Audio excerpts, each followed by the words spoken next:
I'm going to show you one of my favorite techniques of using Copic Refill ink, which is an alcohol-based ink, and Yupo paper, and I'm using a round one today. Yupo paper is synthetic, and it's basically plastic. Great for watercolors. And the interesting thing is with watercolors, the paint won't absorb into the, quote, paper. Because this is plastic, the watercolor just sits on the surface, which from a watercolor's perspective means also that I could take it to the sink and wash all of the watercolor off. If it's a staining color, there might be a little bit that stays, but the alcohol ink will adhere permanently to the Yupo. So let me just show you the technique that I like to use. Here's what the inks are. I've got a yellow, red, and a kind of a blue-green that I'm using today, but I'm going to start the background with a peony color. Here's the old style of refill.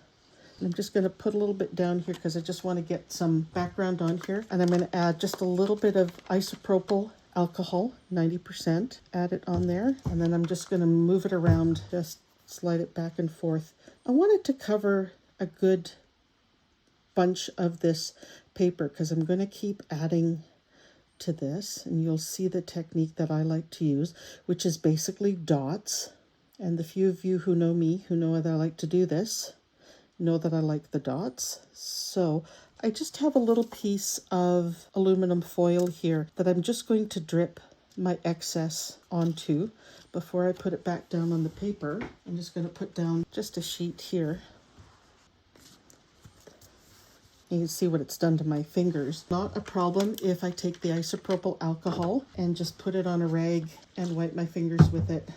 I can get most of that off. So, because this is alcohol ink, you might want to work with gloves. I just find I clean my hands up later with the isopropyl alcohol and most of it will come off. As this is drying, I'm going to keep letting it move around just so that it dries, and it will dry relatively quickly. But what I'm going to start doing is taking a brush, and I'm going to start adding colors here. I'm using the refills. This is the blue-green. And I'm just going to put a little spot of it here into this corner because I want to be picking up this color. And I'm just going to put down dots. And you see what it does is it pushes the other ink away, especially in those spots where it's kind of almost dry.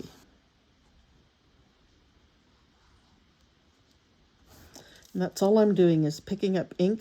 The more ink I have on the brush, the farther out it's going to push the ink that's already down there. I can keep doing this with the pool of color that I've got down here, just color on color. And again, because this is quite fluid and I'm dropping lots of ink on there, you can see how much it's pushing out the ink that's kind of already dried there. And that's all I'm going to keep doing is I'm just going to keep adding dots, dots, dots. I'm going to keep changing colors, and you'll see it just keeps pushing. It just keeps pushing the color away. Let's try another color. I'm going to grab a yellow. I'm going to put it in the other corner of my little temporary palette. Often I'll use just a plastic plate. That seems to work really well for this technique as well. I'm not even going to clean the brush. I'm just going to pick up some of that yellow color and drop it here and there. I can drop it around an existing dot that I've done. I can add it inside a dot that I've already done. And what you'll see is it will push the colors away, creating another circle, perhaps bigger, perhaps smaller. If it's still wet, and I can tell the center of this is still wet, it may not be quite as effective as when it's dry. As you can see on the outside here, this paper has dried, and you can see how effective me adding the alcohol ink to the dried Yupo paper is. I'm just going to keep doing this. Keep adding colors. I'm just going to go back and forth. I'm going to go back into that pink color and again go back inside some of the dots I've already done, and you can see the effect. And I'm just going to keep going until I have this entire round sheet of Yupo paper covered in circles.